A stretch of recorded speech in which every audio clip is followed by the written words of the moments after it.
Bienvenue au balado L'investisseur transformé. Avez-vous l'impression qu'il y a trop d'options et d'opinions vous disant comment investir et planifier votre avenir financier? Grâce à son approche simple et directe, l'animateur Ruben Antoine de la firme Toulette Matthews et Associés vous guide à travers la complexité de l'industrie financière. Les sujets abordés dans ce balado vont transformer votre expérience d'investissement et augmenter vos chances de devenir libre financièrement pour toujours. Bonne écoute! Ici Ruben Antoine, animateur du podcast L'Investisseur transformé. Aujourd'hui, nous allons traiter d'un outil en finance personnelle encore méconnu pour la plupart des gens. Vous savez, avec le vieillissement de la population, d'ici 2030, les aînés vont constituer environ 23% de la population canadienne. Ça fait environ 9,5 millions de personnes selon les données du gouvernement.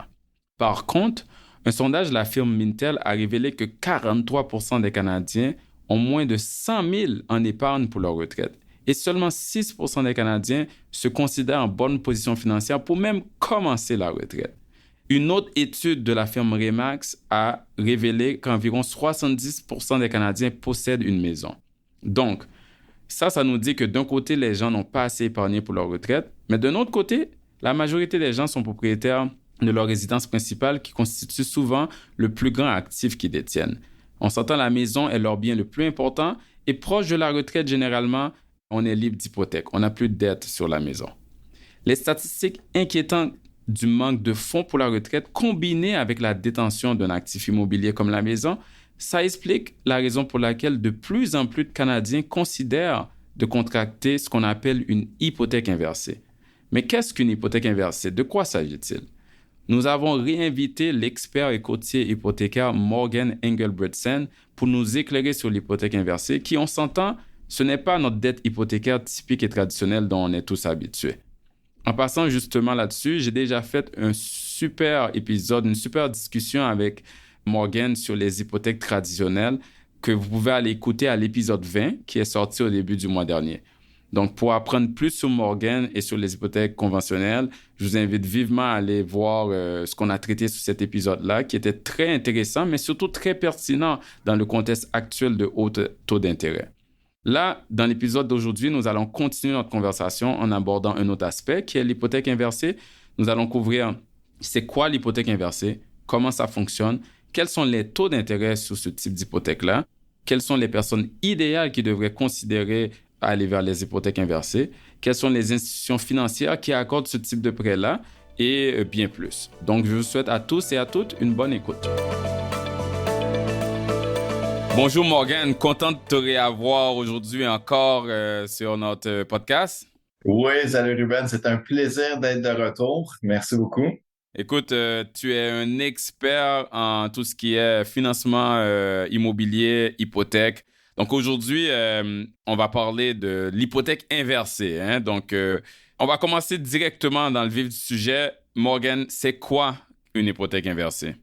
Ça, c'est une bonne question parce que je crois que c'est un produit qui est assez méconnu ou que les gens ne comprennent pas exactement c'est quoi. Il y a beaucoup de confusion autour du produit, mais c'est pas si compliqué que ça parce que c'est vraiment une hypothèque. Donc, une hypothèque, c'est on reçoit une somme d'argent en échange d'une sécurité placée sur une propriété. Donc, ça, mécaniquement, c'est pareil. On reçoit une somme d'argent en échange de cette sécurité-là. Mais il y a deux grandes différences dans l'hypothèque inversée. La première différence, c'est au niveau du remboursement de ce prêt. Donc, sur une hypothèque inversée, on n'a pas de remboursement obligatoire. Donc, on peut recevoir la somme d'argent sans avoir de paiement mensuel.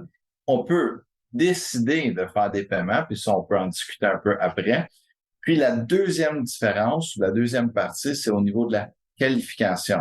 C'est un produit typiquement visé pour des gens qui sont à faible revenu ou qui sont à la retraite.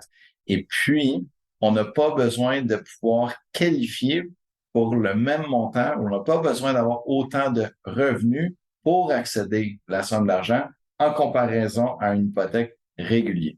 OK, puis je me souviens dans le dernier podcast qu'on a fait vers la fin, dans les dernières questions, je t'avais demandé comment des gens peuvent utiliser leur maison ou la valeur qu'ils ont accumulée dans leur maison pour aller en chercher des liquidités. Puis tu as mentionné des retraités tantôt.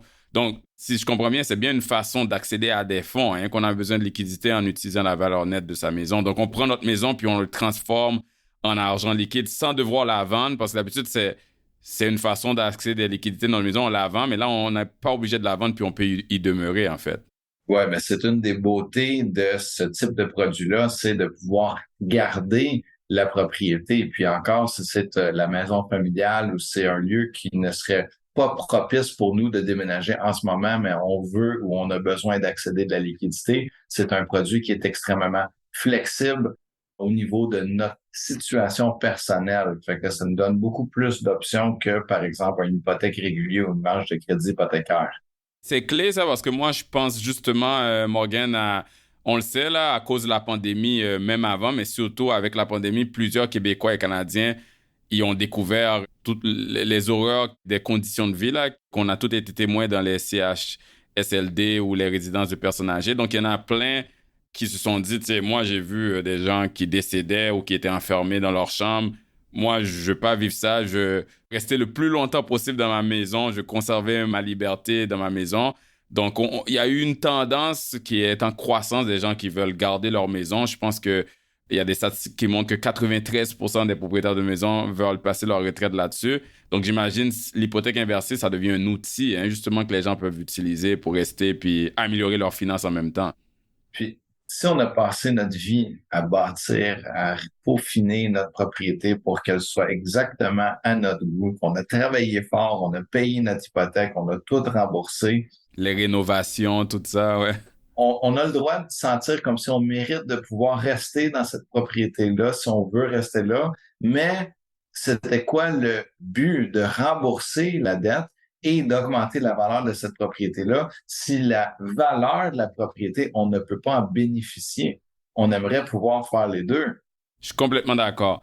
Ceci étant dit, je sais qu'il y en a beaucoup qui ont des placements pour leur retraite et une maison. Nous, comme tu le sais, on travaille dans tout ce qui est planification de retraite, gestion de placement. On a tendance à voir la maison comme l'actif de retraite de dernier ressort, donc celui qu'on peut utiliser si on n'a plus d'épargne, on a tout épuisé. Donc, c'est là qu'on voit que l'hypothèque inversée, ça peut être une solution possiblement de dernier recours si on a tout épuisé, mais c'en est une, surtout si on a évalué d'autres options moins coûteuses qui donnent beaucoup de contrôle. Donc, c'est quand même une alternative viable pour les personnes qui ont une situation dont ça peut faire du sens pour eux. Mais si on parle de ces personnes-là, justement, Morgan, c'est qui les personnes idéales ou les situations les plus communes où généralement on devrait considérer contracter une hypothèque inversée? Moi, j'aime penser à ça comme il y a comme deux types de clients idéaux pour l'hypothèque inversée. Donc, on a les retraités en premier plan qui sont la majorité en ce moment des gens qui prennent des hypothèques inversées. Et au niveau des retraités, quand on va aller chercher une hypothèque inversée, on a besoin d'accéder à des fonds pour soit consolider des dettes, augmenter notre revenu mensuel pour couvrir nos dépenses. On veut faire des rénovations, on a besoin d'accéder à de la liquidité, mais on a un revenu qui ne nous permet pas de qualifier pour une hypothèque traditionnelle et on ne veut pas augmenter nos coûts mensuels en accédant à cet argent-là parce que quand on prend une hypothèque régulière, mais on doit rembourser un 25e ou un 15e par année, le montant, on doit payer mensuellement cette hypothèque-là.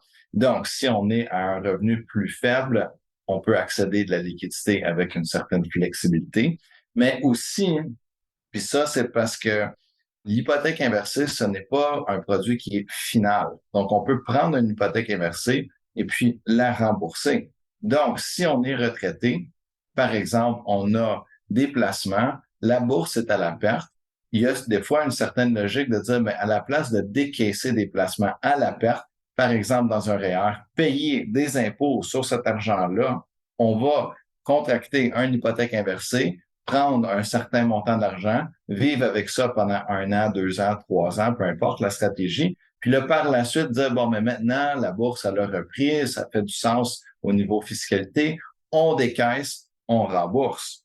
Donc, on a plusieurs avenues d'utilisation si on est à la retraite pour l'hypothèque inversée. Puis ça, c'est vraiment le fun parce que c'est quand même assez stressant quand on parle d'être dans une situation où la liquidité est serrée. Parce que beaucoup de Canadiens qui sont, comment qu'on dit en français, cash poor, house rich. Ah, OK. On pourrait le traduire littéralement si on essaye. Ils sont pauvres en liquidité, mais riches en valeur de maison. Oui, oui. Puis il y a beaucoup de Canadiens qui se retrouvent dans une situation comme ça parce que si on a acheté à Westmount en 1982, mais la propriété elle vaut un bon montant d'argent aujourd'hui, sûrement qui est libre d'hypothèque. Mais on veut aller acheter de l'épicerie, on peut pas prendre la fenêtre, on peut pas vendre une partie, le garage, la porte de garage pour aller acheter du pain. Donc, c'est un actif, mais il n'est pas liquide. Exactement. C'est moins idéal de se présenter à l'épicerie avec une fenêtre. Oui, ça a très raison. Fait que oui, ça nous donne une certaine paix d'esprit de savoir qu'on peut aller chercher de l'argent sans avoir de remboursement. Puis si je peux rajouter à ça aussi, il y a peut-être une autre portion des retraités que on s'en vient ou on s'en va ou on est dans une situation où maintenant on prend notre retraite, mais on a encore un paiement hypothécaire. Puis on aimerait dire, bon, mais si je prends une hypothèque inversée, je peux rembourser mon hypothèque originale. Et puis là, ma dépense que j'aurais dû continuer à faire, mais que je n'ai plus les revenus, je peux maintenant transférer ce type de dette-là, puis ne pas avoir d'obligation mensuelle. Juste pour comprendre, c'est parce qu'une hypothèque traditionnelle, on est obligé de payer par mois. Oui. Alors qu'une hypothèque inversée, donc on a encore une dette, mais là, on vient d'éliminer cette obligation de payer par mois. Parce que l'hypothèque inversée, on va le voir plus tard, on peut le payer juste plus tard au décès ou à la vente. Donc, on vient d'éliminer un besoin de liquidité mensuel. Donc, notre budget mensuel est amélioré. Exactement. Puis ça, évidemment, pour vous autres, c'est quelque chose de quand même très intéressant parce que si on doit décaisser et payer de l'impôt sur des décaissements d'investissement, mais c'est une belle façon de réduire le montant minimum mensuel requis pour vivre. Donc, il y a certaines stratégies, ça c'est évidemment à discuter avec un planificateur, un fiscaliste, un comptable, mais il y a des stratégies à mettre en place pour économiser un peu à ce niveau-là. Fait que ça, je dirais, c'est comme la colonne des retraités de façon générale. Puis, le deuxième groupe de gens, c'est les entrepreneurs, les investisseurs, les gens qui sont à travers autonomes, incorporés, qu'eux autres, un peu dans la même optique des impôts, veulent accéder à de la liquidité pour faire des investissements, mettre dans la business, acheter d'autres propriétés, mais ne veulent pas avoir à déclarer, à sortir plus de leur corporation d'argent qu'ils en ont vraiment besoin. Parce que si on est travailleur autonome, incorporé, par exemple, on se paye un certain montant en dividendes. Si on va contracter une hypothèque, on doit avoir le revenu annuel qualifiable, donc on doit potentiellement augmenter notre revenu. Et par la suite, on vient d'accepter de faire un paiement mensuel sur une nouvelle dette. Donc, on doit garder un certain montant de revenus supplémentaires pour rembourser cette dette-là. Donc, l'hypothèque inversée vient nous donner de la flexibilité à ce niveau-là. OK, c'est vraiment intéressant. Donc, les deux groupes, c'est soit les retraités ou soit des gens qui veulent être un peu plus stratégiques par rapport à leur gestion fiscale ou leur gestion de liquidité. Donc, OK. Absolument. Puis je dirais aussi que dans le deuxième groupe, les gens qui l'utilisent comme outil stratégique pour la fiscalité, c'est que l'hypothèque inversée peut être remboursée. Donc, le gros avantage pour ce niveau-là, c'est au niveau de la qualification du revenu, parce qu'on n'a pas besoin de qualifier comme une hypothèque traditionnelle. On n'a pas besoin de déclarer autant de revenus pour avoir cet argent-là. Et puis, l'argent, par la suite, elle est tout aussi flexible, donc on peut faire ce qu'on a besoin de faire avec. Ben justement, Morgan, tu parles de qualification, de flexibilité. Rentrons un peu dans le fonctionnement. Comment ça fonctionne une hypothèque inversée en termes de... C'est quoi les éléments essentiels? Donc, on peut emprunter, par exemple, jusqu'à combien? Doit-on faire des paiements par mois? Je pense que tu l'as répondu un peu tantôt, mais j'aimerais juste qu'on regarde ça de façon générale. Et si on ne fait pas de paiement par mois, quand est-ce qu'on repaye le solde du prêt? Parce que c'est pas un cadeau quand même. Donc, peux-tu nous dire un peu plus sur tout ça? Oui, il y a un prêteur qui paie de l'argent là-dedans. mais c'est quand même, ça c'est important de comprendre parce que la qualification pour une hypothèque inversée, c'est vraiment drastiquement moins intense que sur une hypothèque régulière. Ouais, parce qu'en ce moment, je pense que je te le disais tantôt, je suis en train de renouveler mon hypothèque cette année. Puis je retombe un peu dans tout ce qui est qualification, on regarde la cote de crédit, on me demande plein de documents de preuve de revenus, plein de documents de mon niveau d'actif, mon niveau de dette. T'sais, on a toutes ces informations-là, là, mais le temps que ça prend de ramasser tout ça, comment tu compares ça, justement, si tu dis que c'est pas aussi lourd comme processus d'application, comment tu compares ça en termes de qualification? C'est peut-être important de préciser. Le processus d'application va quand même être assez similaire à une hypothèque régulier, mais au niveau de la qualification, si tu es dans le processus, tu sais que on doit avoir un certain revenu annuel pour couvrir pas juste la dette hypothécaire, mais toute autre dette, paiement de voiture, carte de crédit, marge de crédit, etc. Quand on fait une application pour une hypothèque inversée, on doit avoir assez de revenus annuels pour couvrir, disons, des frais d'existence, les taxes scolaires, les taxes municipales, le chauffage, un frais de condo. Donc, c'est beaucoup plus relax au niveau de combien on doit déclarer. Je veux dire, si on a l'argent fédéral et provincial de la retraite, puis on a un petit peu d'argent qui rentre d'une retraite, on peut qualifier pour un montant beaucoup plus gros sur une hypothèque inversée que sur une hypothèque traditionnelle. Fait à ce niveau-là, c'est beaucoup plus flexible. Alors, au niveau de la cote de crédit, encore, c'est beaucoup plus flexible parce que le prêteur n'est pas inquiet d'un remboursement. Donc, on peut avoir, par exemple, des dettes à consolider. Notre bureau de crédit est un peu affaibli parce qu'on a accumulé à cause que le train de vie nous coûte trop cher parce qu'on n'a pas l'argent nécessaire. Puis la cote de crédit est affaiblie. Le prêteur ne sera pas inquiet par ça parce qu'il sait nous allons rembourser ces dettes-là, nous allons avoir de l'argent en supplément pour vivre, puis on n'a pas d'obligation mensuelle, donc on peut pas avoir de défaut de paiement de toute façon. Fait que c'est quand même beaucoup plus flexible à ce niveau-là. Par exemple, comme toute chose fiscale au Québec, c'est quand même un processus appliqué pour une hypothèque inversée, quand même assez similaire dans le sens qu'on va avoir des documents de revenus, taxes scolaires, etc., des pièces d'identité. On doit accumuler toute cette documentation-là, savoir c'est quoi le profil financier de la personne. Une application est faite à un des deux prêteurs qui sont disponibles en hypothèque inversée, soit CHIP ou Equitable Bank. Et puis, par la suite, évaluation de la propriété nécessaire pour déterminer c'est quoi la valeur de la propriété, surtout que dans l'hypothèque inversée, le prêt est vraiment sécurisé par la valeur de la propriété, donc c'est un chiffre primordial à avoir. Note importante, ça, l'évaluation, c'est aux frais du client et non le prêteur. Puis là, par la suite, une fois que le prêteur dit, bon, mais nous, vous approuvons, basé sur votre situation, l'équité de la propriété, votre âge, etc., on est prêt à vous prêter X pourcentage de votre valeur à tel taux d'intérêt. Mais là, un peu comme une hypothèque régulière, le dossier se fait transférer à un notaire pour la signature et le décaissement, mais on doit avoir une rencontre supplémentaire avec un autre notaire pour confirmer notre capacité mentale, si on veut, de s'assurer qu'on est dans une position de faire cette décision-là, d'entreprendre ce prêt. Ah ouais, OK. Ça va un peu plus loin, là. Il y a tout le côté de voir s'il y a une inaptitude ou une incapacité mentale. OK. Oui, c'est très important parce que encore quand on vient au fait que la majorité des gens sont un peu plus âgés, on veut pas se retrouver dans une situation que quelqu'un de 98 ans qui est allé chercher un demi-million puis qui n'est pas au courant de ce qui est en train de se passer.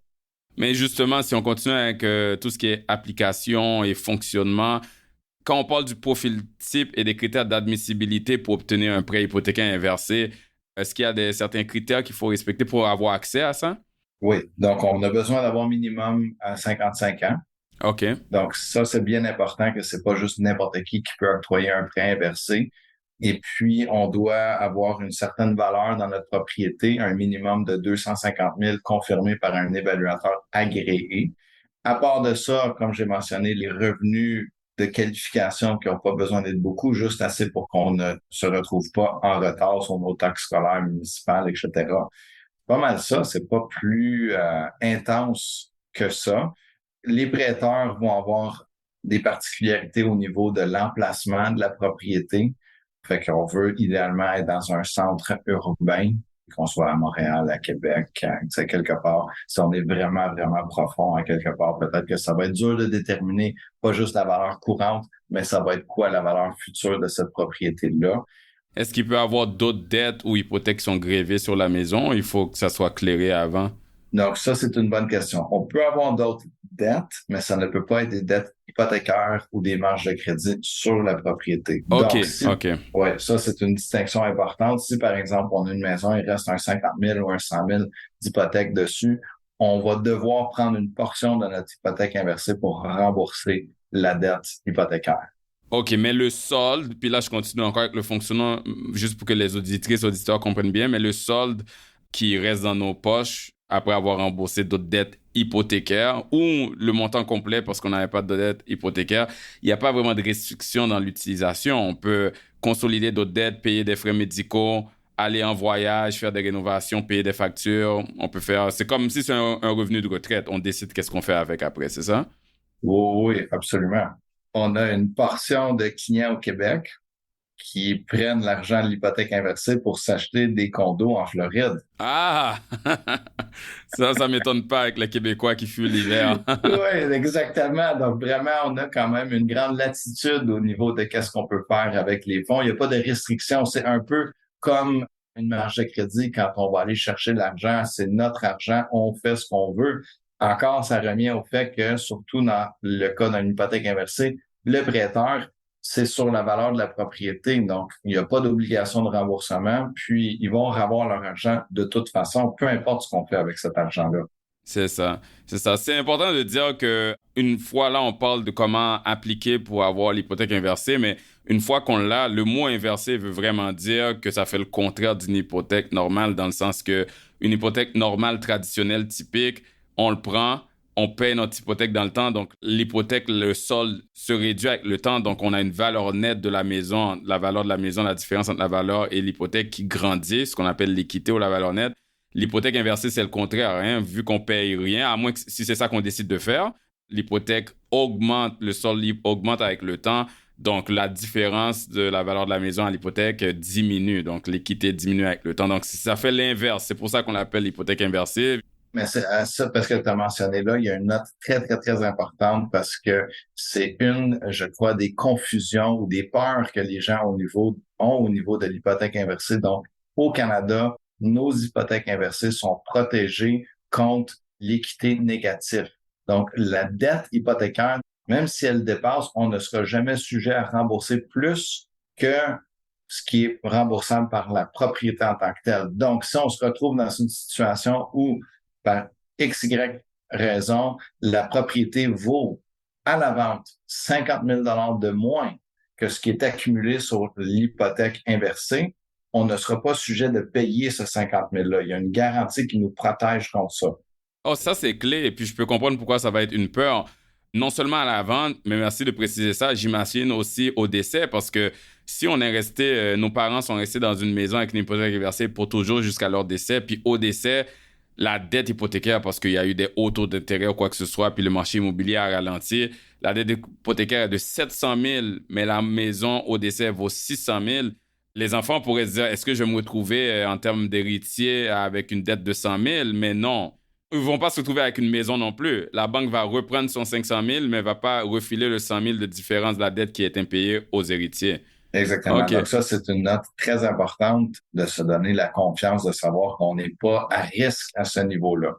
Là, on comprendrait bien les critères d'éligibilité et comment appliquer pour pouvoir accéder à une hypothèque inversée. Mais maintenant, c'est quoi les flexibilités en termes de réception de l'argent? Est-ce qu'on peut recevoir tout l'argent qu'on s'est qualifié pour d'un coup? Est-ce qu'on peut le recevoir de façon étalée? Tu parlais tantôt des gens qui veulent acheter un condo en Floride. J'imagine, eux, ils le veulent d'un coup, mais quelqu'un qui le veut pour sa retraite, peut-être qu'il veut recevoir 3 000 par mois. Et aussi, une fois qu'on passe à travers le processus, est-ce qu'on peut avoir d'autres accès à des fonds supplémentaires plus tard? Donc, c'est bien important de comprendre que dans l'hypothèque inversée, c'est un produit unidirectionnel. Donc, on peut sortir l'argent en utilisant l'hypothèque inversée, le capital, mais quand on rembourse cet argent-là, on ne peut pas ressortir. Ce n'est pas comme une marge de crédit. Donc, l'argent s'en va dans qu'une seule direction, mais la réception de cet argent-là est extrêmement flexible. Donc, on peut dire on aimerait recevoir un montant mensuel, peu importe le montant qu'on a déterminé sur une période de temps. On peut dire on aimerait recevoir un montant complet, par exemple dans l'achat d'un condo en Floride, Ou on peut faire un mix. Par exemple, quelqu'un vient faire une hypothèque inversée, on veut consolider un peu d'aide de carte de crédit, puis on aimerait refaire notre cuisine. Donc, on va sortir sur le 500 000, par exemple, on va sortir 100 000. On fait ce qu'on a à faire. La balance, on veut la recevoir mensuellement. Puis en plus de ça, si plus tard, disons qu'on a déterminé qu'on va recevoir cet argent-là pendant les 15 prochaines années à X montant mensuellement, mais finalement, la 8e année, la toiture a besoin d'être remplacée, puis on aimerait ça accéder à un peu plus de fonds, on peut faire la demande puis dire, bon, on va ressortir un 25 000 ou 30 000 du montant qui reste encore, qui n'a pas été encore payé et l'utiliser pour, par exemple, peu importe la raison, mais dans cet exemple-là, la toiture. Donc, on a quand même assez de flexibilité ou comment on veut recevoir cet argent-là. OK, c'est vraiment intéressant, Morgan, en termes de diverses flexibilités. Mais là, mettons, on reçoit l'argent selon l'option qu'on a choisie. Tu l'as bien expliqué, on peut ne jamais payer jusqu'à la vente au décès. Mais si on veut faire des paiements en avance, des prépaiements, est-ce que c'est possible? Est-ce que c'est flexible de ce côté-là? Est-ce qu'il y a des restrictions? Je sais que, par exemple, dans les hypothèques traditionnelles, si on veut payer plus vite, il peut y avoir des pénalités. Donc, comment ça fonctionne en termes de remboursement? Avec l'hypothèque inversée, on peut faire des remboursements par anticipation. On doit en premier rembourser l'intérêt qui aurait été accumulé dans cette année. Fait que j'invente des chiffres, mais disons qu'il y avait 8 000 d'intérêt dans ton année. Mais on doit rembourser en totalité l'intérêt annuel qu'on aurait payé. Et puis, par la suite, on peut rembourser 10% du capital. OK. Puis ça, on peut faire ça sur une base annuelle. Fait qu'on peut aller rembourser.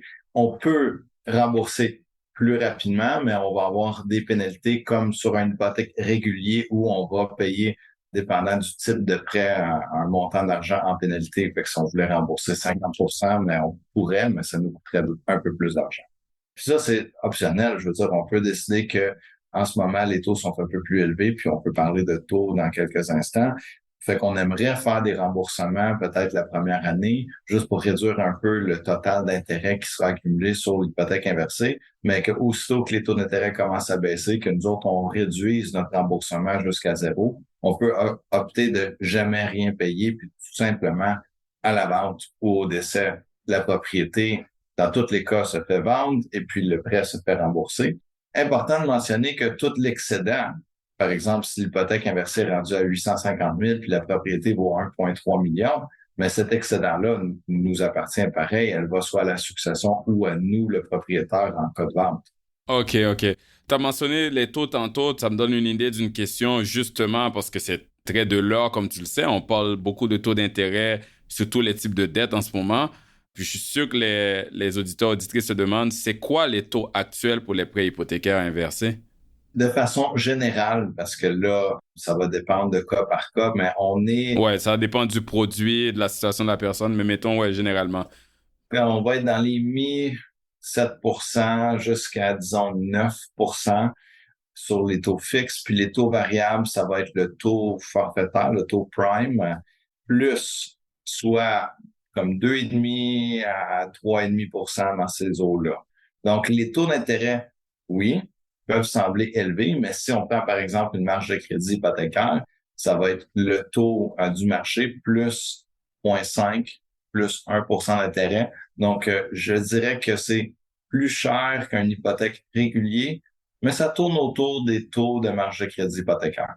C'est intéressant qu'est-ce que tu dis parce que je lisais un peu sur les hypothèques inversées, puis il y a juste quelques années, là, on va dire en 2022, la différence de taux entre les hypothèques inversées et les marges de crédit hypothécaires était quand même énorme. Les marges de crédit hypothécaires peut-être étaient autour de 2,5-3%, alors que les hypothèques inversées étaient autour, encore une fois, ça dépend du produit, du 7. Donc là, c'était comme, oh, c'est quasiment le double. Mais là, on dirait que les hypothèques inversées, les taux sont restés un peu dépendants du produit autour du 7 à 9, tandis que ceux des marges de crédit hypothécaires les ont rejoints. Donc, je comprends ce que tu veux dire. En ce moment, peut-être il y a 2 ou 3 ans, c'était difficile de voir l'avantage au niveau des taux, du moins, d'une hypothèque inversée. Mais là, ça s'est resserré, la différence de taux. Donc, ça devient plus comparable aux marges de crédit. Je comprends ce que tu veux dire. Oui. Puis ça, c'est une des choses aussi qui est que moi, je crois qui est une des parties importantes de travailler avec un courtier hypothécaire. Quand on vient octroyer une hypothèque inversée, c'est d'avoir la discussion sur est-ce que c'est le meilleur produit ou est-ce qu'une marge de crédit ou une hypothèque traditionnelle, ça serait le meilleur produit. Si, par exemple, l'hypothèque inversée nous coûte un peu moins cher qu'une marge de crédit, mais qu'on a besoin du crédit rotatif, on a besoin de pouvoir rembourser et ressortir, ça ne sera quand même pas le meilleur produit pour notre situation. Ben justement là-dessus, Morgan, on parle de taux, on parle de comparaison, on parle de critères d'admissibilité, d'application. Moi, je comprends que je serais un peu perdu là-dessus, surtout que c'est un produit un peu moins commun. C'est quoi le rôle du courtier hypothécaire indépendant, justement, par rapport à tout ça? Comment quelqu'un comme toi peut aider les gens à naviguer autour d'obtenir une hypothèque inversée? Sur plusieurs points, la première chose, c'est que la majorité des gens ne connaissent pas les nuances, toutes les nuances entre les différents produits, que ce soit une hypothèque, une marge de crédit ou une hypothèque inversée. Donc, première chose, c'est de mettre au clair comment chaque produit fonctionne. Donc, ça permet aux clients de prendre eux-mêmes une décision un peu plus éclairée. Puis souvent, un peu similaire dans votre rôle, nous, on fait ça à la journée longue, on regarde le profil du client et donc on peut voir un peu avec une certaine globalité la situation, écouter ou comprendre l'objectif, le besoin du client et puis là, mettre en accent les forces d'un produit ou d'un autre pour dire, mais si ça, c'est ce qu'on essaye d'accomplir, mais ça, ces points, ces caractéristiques-là de ce type de prêt-là peuvent être plus pratiques. Je reçois constamment des demandes de refinancement où le client dit, je veux octroyer une marge de crédit hypothécaire pour faire une rénovation. Puis moi, ma réponse toujours, c'est la marge de crédit hypothécaire va vous coûter plus cher qu'une deuxième tranche hypothécaire et vous n'avez pas besoin du crédit rotatif parce que vous prenez l'argent, vous la déposez dans la propriété, vous n'allez pas avoir besoin de déplacer cet argent-là. Donc, un peu dans ce style-là, on peut prendre un peu de recul puis dire, est-ce que c'est le meilleur moment en ce moment?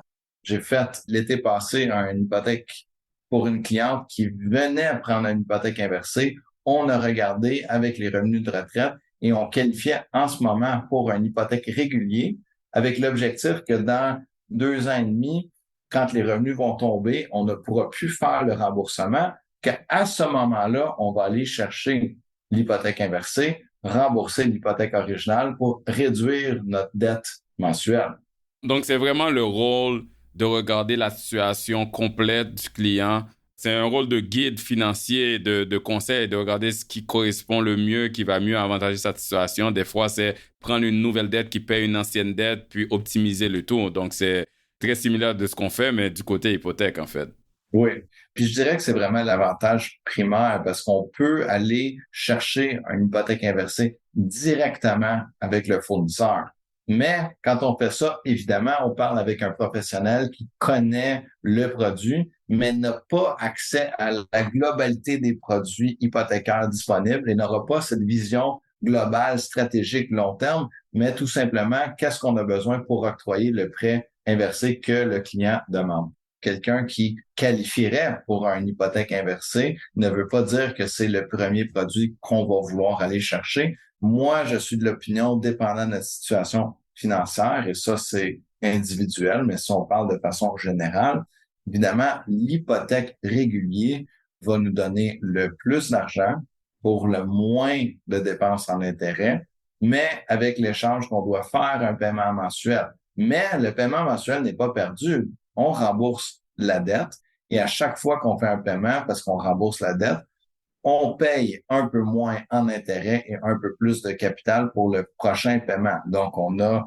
l'effet inverse de l'hypothèque inversée, si je peux dire ça. Donc, l'obligation est réduite de mois en mois, donc on a un gain en valeur avec une plus petite dette. Si on peut se permettre le paiement, c'est une belle façon d'accéder de la liquidité dans notre propriété, surtout si on n'a pas besoin d'avoir ce rotatif-là, on n'a pas besoin de pouvoir sortir et remettre l'argent. Par exemple, si on est dans la catégorie investisseur, il y a un énorme avantage d'avoir une marge de crédit parce que si on veut acheter une propriété, on achète d'autres biens qu'on garde, qu'on répare, qu'on rénove, qu'on revend, mais avoir ce rotatif-là, c'est extrêmement valable. Ça a une valeur forte parce que ça nous donne la flexibilité incroyable. La marge de crédit, c'est instantané. On peut sortir l'argent, on peut la rembourser 15 minutes plus tard. Bon, je pense qu'il faut retenir, c'est avec une maison, oui, on peut accéder des fonds en vendant une maison, en achetant une autre plus petite ou en louant, mais si on veut pas vendre, tu as mentionné hypothèque régulière, marge de crédit, hypothèque inversée, donc, et même prêt privé dans un côté plus extrême. Donc, les gens ont le choix. L'important, c'est de se faire conseiller pour savoir qu'est-ce qui leur correspond le plus. Oui. Puis si je peux rajouter à ça, parce que c'est bien important dans le marché actuel, c'est pas juste une question de vouloir, mais on peut se retrouver dans une situation où si on vend notre propriété, on rachète quoi exactement? Parce qu'il y Oui, a c'est vrai. L'idée dans le temps de dire, au pire, à la retraite, je vais vendre ma maison, puis je vais déménager dans une plus petite. Les gens réalisent de plus en plus, en fait, que ils vendent leur maison, puis ils payent l'hypothèque, le solde de l'hypothèque, puis ils veulent acheter un condo, puis le condo, ils sont rendus à 400-500 000, puis ils peuvent pas se le payer non plus. C'est fou, là. Cette idée-là est de moins en moins vraie. Oui. Puis, beaucoup, on a vu, disons, dans les 10 dernières années, beaucoup de gens qui vendaient leur propriété pour aller louer à quelque part un peu plus proche des services ou dans le même quartier qu'ils sont en ce moment, puis décaisser des fonds, mais même les loyers ont augmenté, en sorte que c'est pas nécessairement la meilleure option. Écoute, Morgan, c'est pour ça que nous, dans notre domaine de gestion de placement et planification financière, on dit souvent aux gens de faire attention. Les gens qui misent 100% de leur retraite sur leur maison, de faire attention. Des fois, on en voit là, ils n'épargnent rien ailleurs, ils n'ont pas de REER, pas de CELI, pas de REER. Tout est concentré sur un seul investissement, la maison, dans un seul secteur d'activité qui est l'immobilier et dans une seule région, parce qu'une maison, en général, c'est dans un seul quartier, tu sais, on ne peut pas le déplacer. Puis on le sait, là, qu'en finance, c'est une stratégie extrêmement risquée, là, généralement, d'avoir zéro diversification, là. C'est pas de la gestion de risque. On met tous nos œufs dans le même panier, comme qu'on dit.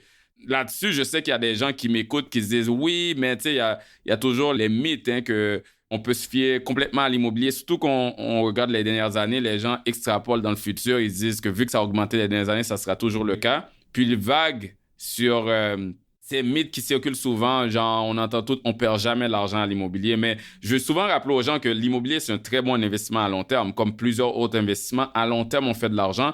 Mais j'aime rappeler aux gens que même ici au Canada, les prix des maisons, là, ça avait chuté. Là, quand on regarde le début des années, la fin des années 80, le début des années 90, les prix des maisons avaient chuté pendant 4 ans et ça a pris 13 ans pour revenir au niveau où ils étaient.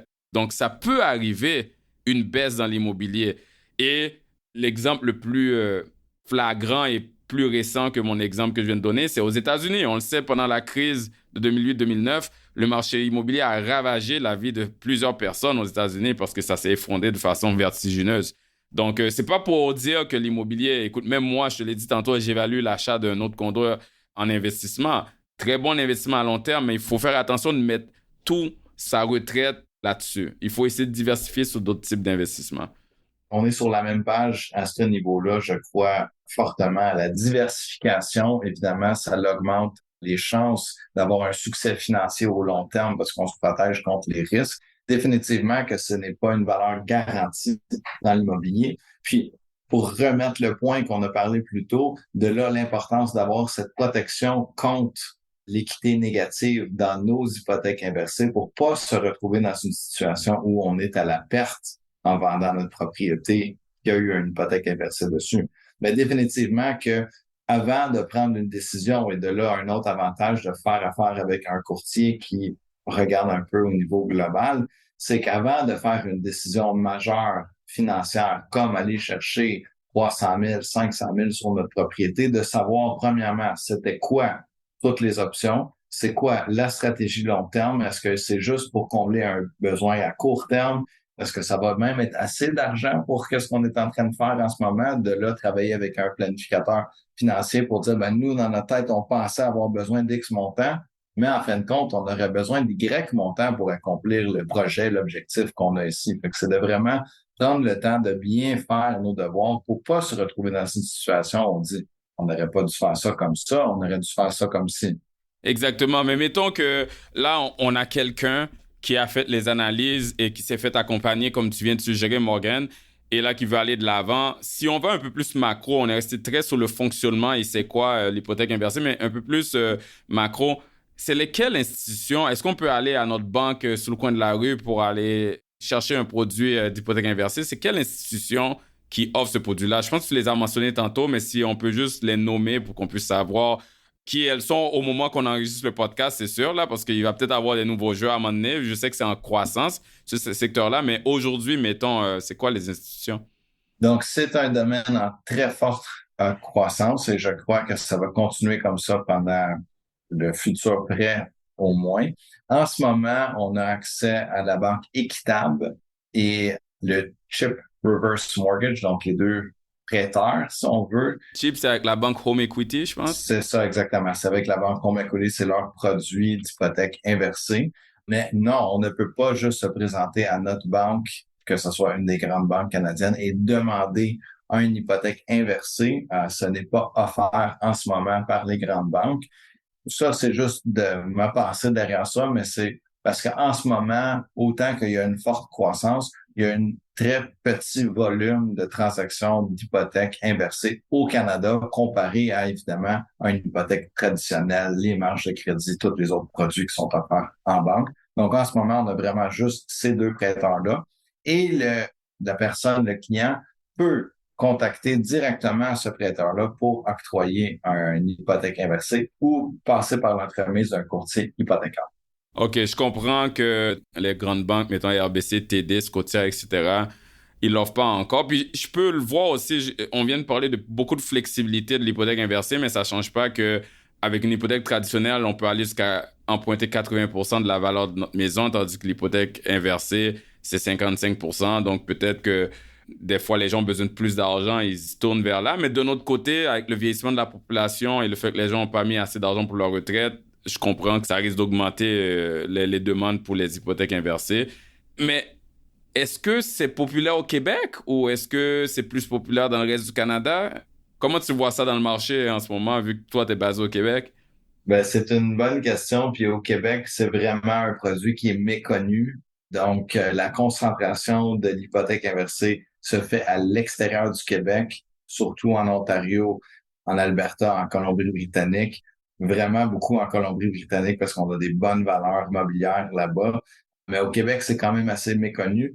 Je crois qu'en grande partie, c'est que si on écoute de la télé en anglais américaine, on est bombardé d'annonces d'hypothèques inversées. Ah ouais, OK. C'est plus commun aux États-Unis? C'est très commun aux États-Unis. Il y a Chip aux États-Unis qui fait des hypothèques inversées, puis il y en a sûrement plein d'autres qui en font aussi. Ça, je pourrais pas me prononcer. Donc, on se fait bombarder médias canadiens anglophones et médias américains anglophones. Et je ne pense pas qu'il y a le même investissement au niveau marketing au Québec. Et historiquement, les valeurs immobilières au Québec, à l'extérieur de Montréal, n'a pas été très élevées. Donc, tu as mentionné quelque chose de très important. Donc, on peut aller chercher jusqu'à un maximum de, en fin de compte, 59% de la valeur d'une propriété. Ça ne veut pas dire que le prêteur, automatiquement, s'est basé sur la valeur de la propriété, l'emplacement, la totalité de notre profil. Ils vont dire, bon, ben, on est prêt à octroyer, donc 35%. Mais si notre propriété vaut 250 000, 300 000, 35%, 40% de cette somme-là, c'est beaucoup moins que 80% avec une hypothèque régulière. Donc, ça devient plus intéressant le plus que les propriétés ont une valeur élevée. Donc, évidemment, on le sait, dans le marché de l'Ontario, les propriétés, ça fait très longtemps qu'il y a des valeurs très élevées. Et comme à Vancouver aussi. Mais j'imagine aussi que si je me base avec ce que tu viens de dire, peut-être que c'est moins connu au Québec aussi à cause que les grandes banques ne l'offrent pas, parce que je sais que nous, dans notre domaine, on le sait, là, dans le domaine financier, que le Québécois a tendance à être un petit peu plus loyal aux banques traditionnelles comparativement à toutes... et ça, c'est du côté placement, investissement aussi, là, comparativement à tout ce qui est firme indépendante.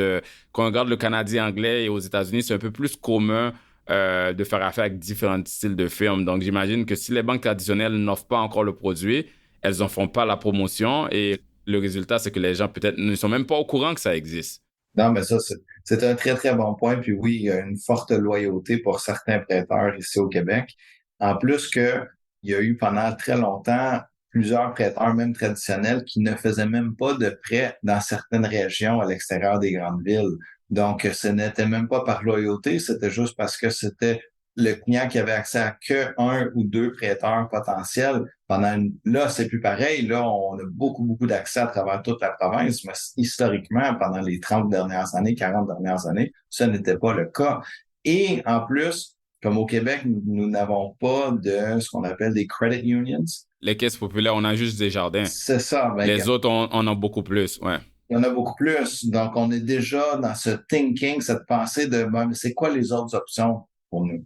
Ouais, les coopératives, en fait, c'est comme ça qu'on les appelle. Mais Desjardins en est une. C'est ça, mais on a juste des jardins, on n'a pas 5 ou 6, là.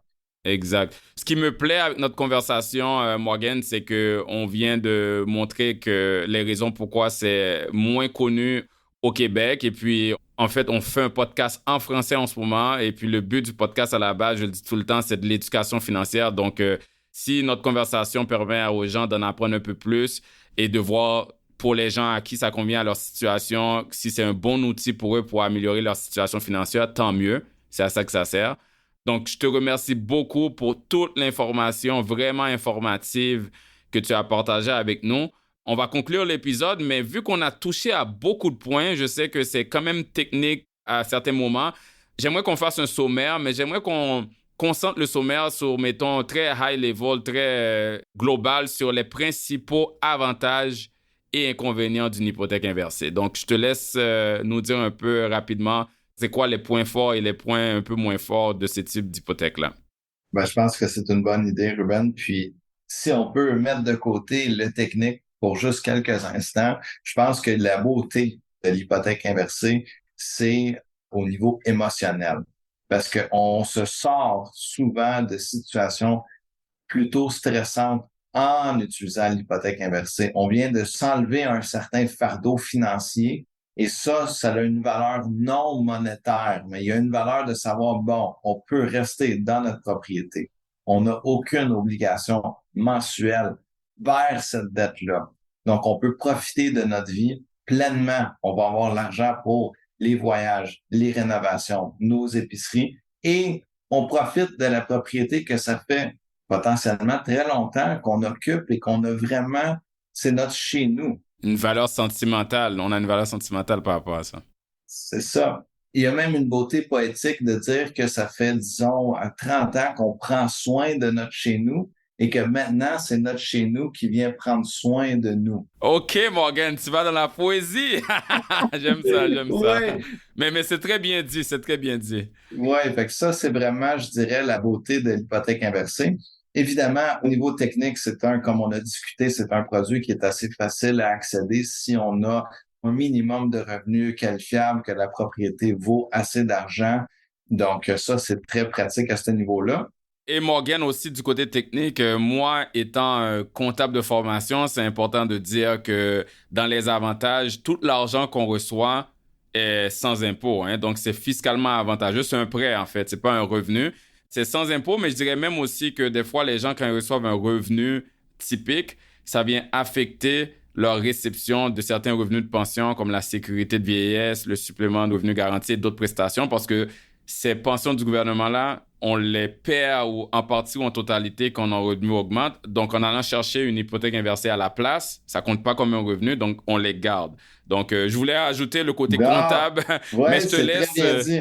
Non, c'est un gros avantage. Exact. Mais je te laisse maintenant nous dire un peu plus sur les désavantages s'il y a lieu. Le désavantage primaire de l'hypothèque inversée, mais c'est un peu en ligne avec le choix de ne pas faire de remboursement, c'est que si on ne fait pas de remboursement, on accumule la dette. L'intérêt se rajoute au prêt total. Donc, oui, la propriété, idéalement, continue à prendre une valeur au niveau du marché. On espère que c'est égal ou plus que l'accumulation de la dette, mais évidemment, on s'en vient réduire l'équité dans la propriété au moment de la vente. Je pense que c'est un très bon point, ça, parce que dès qu'on parle d'argent, puis moi, une grande partie de mon travail, qui est, oui, la gestion de placement, mais c'est la gestion psychologique. Donc, dès qu'on parle de l'argent, il y a un grand aspect psychologique. Puis, ce que tu viens de mentionner, la souplesse et la flexibilité de ne pas avoir à payer, c'est un avantage, mais ça peut devenir un désavantage. Je suis complètement d'accord parce que tu dis à plusieurs personnes, vous n'êtes pas obligé de faire des paiements. Ben, qu'est-ce qui va arriver? Plein de monde ne vont jamais faire des paiements et l'intérêt va s'accumuler et c'est la magie des intérêts composés, mais inversés. On revient avec l'hypothèque inversée. Donc, à la place de nous bénéficier comme dans nos placements, ça vient jouer contre nous. Et tu parlais d'un taux de 7% tantôt, juste pour donner un peu de perspective. À un taux de 7%, ça veut dire que le prêt qu'on a pris dans l'hypothèque inversée va doubler dans 10 ans à peu près. Donc, la dette finale peut être plus élevée que la valeur de la maison, mais comme tu disais, même si sur papier c'est ça, c'est pas comme si on a remboursé l'excédent. Hein? Ça veut juste dire, par exemple, que si un de nos objectifs, c'est de laisser quelque chose à nos enfants, il faut qu'on comprenne que si ça arriverait, il n'aurait pas payé une dette, mais il ne reçoit aucun héritage si c'est les seuls actifs qu'on avait. Parce que la maison va complètement être récupérée par l'institution financière à qui la dette est due. C'est ça, exactement. Puis ça revient à avoir une stratégie ou une approche globale pour dire est-ce que l'hypothèque inversée, en ce moment, c'est la meilleure option? Si on a 55 ans, puis on veut octroyer une hypothèque inversée, puis on a à 100% la capacité de rembourser un paiement hypothécaire mensuellement, on a les revenus qualifiables, mais il y a une discussion sérieuse de dire, mais peut-être que pour l'instant, on s'en va hypothèque régulier avec un refinancement ou marge de crédit hypothécaire. Puis, une autre beauté, quand on parle hypothèque versus marge de crédit hypothécaire, c'est que oui, la marge de crédit hypothécaire n'augmente pas, l'intérêt ne se fait pas rajouter à la dette, mais c'est le minimum remboursable, c'est juste l'intérêt. Donc, on peut traîner une dette pendant très longtemps. Donc, l'hypothèque avec un paiement obligatoire, c'est la façon garantie de réduire la dette.